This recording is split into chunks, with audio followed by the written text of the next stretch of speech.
She was a little pale in color. Her eyes was a little smaller. But I felt like that's probably from all them bright lights that was in there all the time. But no, she looked kind of normal. Had eyes, ears, mouth. Now, I don't know about the hair or anything because I didn't get to see, her hair. Okay. But, did she look? Did she look feminine, like a woman? Feminine body. She did, and that's why I call her a woman. Now, I don't know if she was a woman or not, but when I first described her, she looked kind of feminine, and she must have been a doctor or something, or somebody in charge. I didn't see nobody else but her and no Big Ugly one on the raft.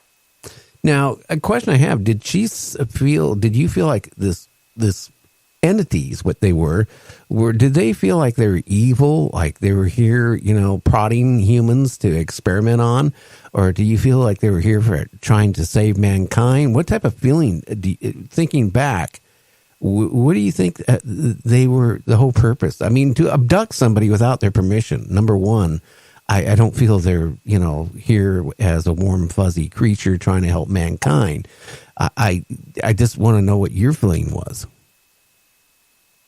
My feeling was, I have mixed emotions about my feelings toward that. Like you say, that was a crime itself. You go in somebody's house and pull them out of the house, take them out there and throw them in your van and do an examination and all on them. That's a crime. You'll go to jail for it. And that's the way I feel like they were. Now, I feel like she was like anything else. There was probably some good and there was probably some bad. Now, I think they could probably get really bad if they wanted to. So it's hard to say what they were. Now, you didn't see anybody else at all in the way they had you laying on the table. Then you couldn't actually see any surroundings in the room. No, sir. I could roll my head a little bit, but I couldn't. I was conscious, and my eyes was continuously open, other than blinking them. And I could roll my head from side to side, but I couldn't move my body. Because if I could, I would have been out of there. Yeah, me too. Yeah. Now, I wish that was me. I said, I wish it was you too. I wouldn't go through it again. Oh no! I mean that's the scary part too. Just for the point of being examined and all that stuff. I mean, trying to go through your, in your mouth and trying to go up to your navel passage that way. I could just imagine the pain and the fear and the feeling like you're being suffocated and all that. Did you notice any weird smell in that room at all? Did it smell like medical or like anything, disinfectants or any weird type of smell? No, sir, I didn't notice any. Well, one thing, when they brought us in, down here on the Gulf Coast, you get a lot of dead fish around and stuff sometimes, and it's got a bad smell anyhow. And they had a pogie plant not far from there, and they was cooking pogies. But you could smell all that outside, and when they brought it in, it kind of brought a little of that odor with you, so you wouldn't notice anything like that. Oh, wow. Did they try to communicate with you in any other way? I mean, asking any information from you at all? Or did they try to pump you for any information? I know not using verbal, but, telepathically. Not that I know of. They, pretty straightforward. Actually, I really think they was trying to put a transplant something up in my nasal cavity, a transformer to keep up with you or something, or take one out or something. I don't know. It's possible because, I mean, like Timothy Cullen's been on my show several times, and I'm sure he's probably listening now, so a shout out to Timothy. He had his implant removed from Dr. Roger Lear. In a situation, him and his wife were, going to town, and, they came to a stop at one area, and they saw a UFO, and that's all he remembered. And then several months later, he's in the doctor's office, and they detect something in his arm, and it turned out to be something, which he then contacted Dr. Roger Lear. They removed it, and it was a implant of something that was made out of silver, but the way it was compounded, it was no way it could have been compounded on Earth. And I'm just wondering if you were implanted. I feel like I was. And to be honest, I feel like in 93, you know, I was telling about my hypnosis session with Bud Hopkins. And I feel like in 93, they had come back and got their implant out again. And that was a bad deal, you know, that. But that was the only 2 times I ever remember being around them or anything. Because under hypnosis, it's in the book. I said, I know her. She's come here to kill me. And, you know, I just went under straight hypnosis there with Bud Hopkins, and this is where I was telling. And then he put a post-hypnotic suggestion in my head that I wouldn't remember all this until it was time to remember it. And I actually didn't know I was hypnotized until I was writing this book. And Philip Mantle, I had mentioned to him, you know, Bud Hopkins tried to hypnotize me, but he never did. And he got on it. He said, well, Bud's dead. Let me call somebody to see if I can get your charts from him. And he called Dr. Jacobs, and he had got all Bud Hopkins' work. He actually had the original tape where I was hypnotized. And Philip transcribed all this into the book. So when I started reading the transcripts, I didn't even know I'd been hypnotized. I got up and I went out and I told my wife, you know, I was really hypnotized. I didn't know it. I have no clue. And I stopped reading right there because I wanted to remember something triggered in my head. I wanted to remember what I remembered on my own. I didn't want nobody putting nothing in my head. So that's how I first found out I was hypnotized. Well, I'd tell you, when you were hypnotized, did you come to the conclusion that they're still warm and fuzzy carrying aliens, or you think they're here for a different type of purpose on this, you know, coming down and visiting Earth? No, I didn't feel like they was warm and fuzzy then. I was back, I went out to an island to fish, and I had missing time while I brought this hypnosis on. And later, my memories come back, and I remembered through hypnosis, and my memories back now.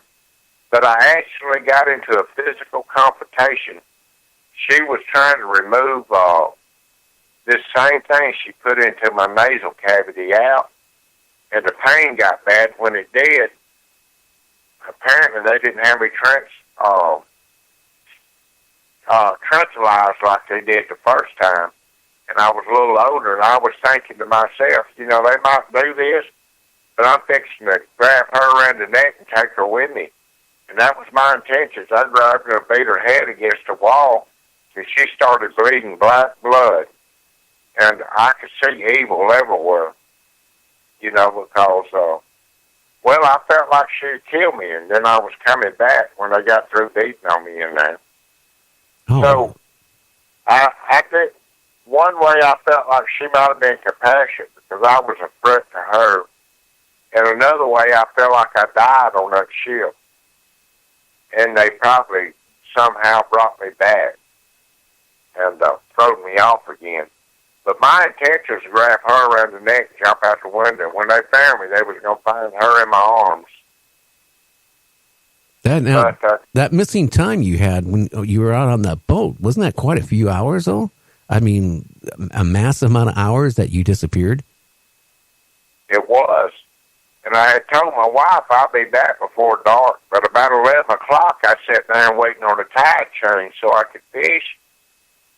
Well, here in the South, we eat old fried bologna sandwiches sometime for lunch. And I had one, and I got it out and go eat, and I was going to get a Coke out and drink it with it. And I set it down. The next thing I knew, it was 3 in the morning. Now, wait a minute. Let's backtrack. Okay, now, when you were talking about 11 o'clock, was that at like 11 o'clock in the morning? Or in... Yeah, 11 o'clock a.m. That's quite a few hours. Close to lunchtime. And then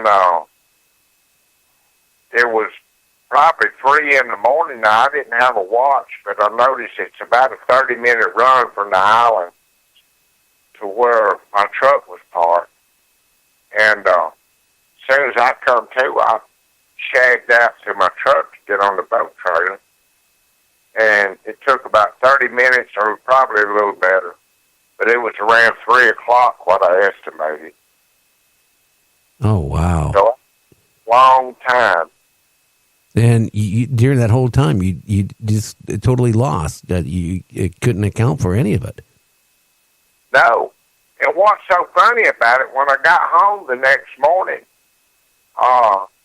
there's a friend that showed up and come over, and we were sitting there talking. He said, "Well, you went fishing, didn't you?" I said, "Yeah." He said, "Did you catch any fish?" I said, "No."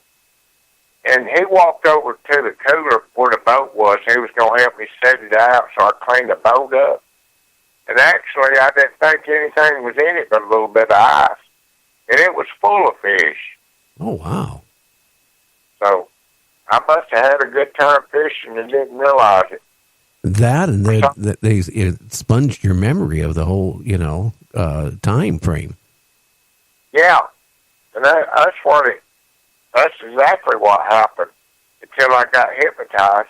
And he's the one that told me, look, and I didn't keep up with these conferences or these ufologists or whatever they call them back then. I couldn't tell you what. I couldn't have told you who Bud Hopkins was or Stunt Freeman or nobody. But he said there's a guy in Florida at a conference down there. He was from Tampa, Florida. He said, I read it in the paper. He's giving a lecture on missing time. He said, that's what you got. Let's go see him. So we got the car and we rode to Florida. And I said, I don't want to go in here. Somebody might not recognize me. I don't think they will. And I said, go in there and tell him I want to talk to him. So he went in the conference area, and he told Bud Hopkins, he said, Calvin Parker wants to see you. Well, Bud just dropped everything. Apparently, he knew my name. And he said, y'all go to my room, and I'll be back over there in probably an hour, and we'll visit. So we went to his room, and it wasn't 45 minutes. Bud showed up, introduced himself, and I told him a little bit what happened. And that's when he asked if he could hypnotize me. And back then, I didn't believe in that stuff. The only hypnotizing I ever seen was in Las Vegas, where they'd hypnotize a whole crowd of people and get them to do stupid stuff. Uh-huh. So I said, you can under one condition. This is my friend. I want him standing here with a ball bat. If you put something in my head that's not supposed to be there, I wanted to take something out of yours with this ball bat. He said, I'll do that. So apparently he was pretty straight, because the guy that was with me, he never mentioned to me that I was hypnotized. It was him and his wife. They never said nothing about it. And I didn't realize it. But he had put that post-hypnotic suggestion in my head that I wouldn't remember until I could handle everything. So I was real fortunate there. Because I didn't want to remember none of it until I got to where I could handle it. Well, can I ask you a question, Calvin? Have you been remembering now what happened more and more? Your friend that was with you was abducted also. I mean, I'm sure, what type of horror stories did he have? Was he taken in a room and examined also? To be honest with you, when I actually thought he was the one that broke all this to the press, and I quit having anything to do with him. We made one trip after that together. And the only reason I went on that trip, I wanted to go spend some time with Betty Hill and see how she was handling things because I knew she had heard she had been abducted. You know, that was famous back in the 60s. Oh, yeah.